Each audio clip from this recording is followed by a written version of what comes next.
The next example is from Meena. Meena মনে হয় আমরা সবাই দেখেছি। মিনা একটি মেয়ে, রাজু ওর ভাই, ওর টিয়া পাখির নাম মিঠু।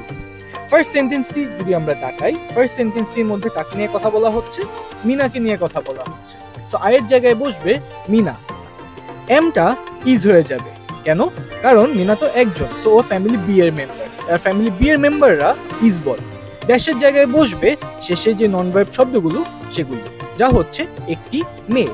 একটি ইংলিশ হচ্ছে এ, আর মেয়ে ইংলিশ হচ্ছে গার্ল। সো মিনা একটি মেয়ে হয়ে যাচ্ছে Meena is a girl.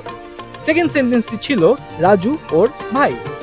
Raju কে নিয়ে যেহেতু কথা বলা হচ্ছে, আয়ের জায়গায় বসবে রাজু, এমটা হয়ে যাবে ইজ, কারণ রাজু একজন, আর এর জন্য ও ফ্যামিলি বি এর মেম্বার, আর ফ্যামিলি বি এর মেম্বাররা এম না বলে ইজ বলে।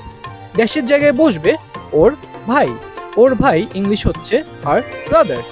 সো রাজু ওর ভাই হয়ে যাচ্ছে Raju is her brother. Last সেন্টেন্সটি ছিল ওর টিয়া পাখির নাম মিঠু। বাক্যে কি নিয়ে কথা বলা হচ্ছে? টিয়া পাখির নাম না, ওর টিয়া পাখির নাম।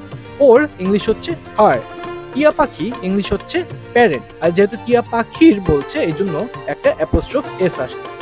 সো হয়ে যাচ্ছে হার প্যারেটস নেম, এই জন্য এমটা ইজ হয়ে যাচ্ছে। আর ড্যাশের জায়গায় বসবে শেষে যে নন ভার্ব শব্দটি সেটা, যা হচ্ছে মিঠু।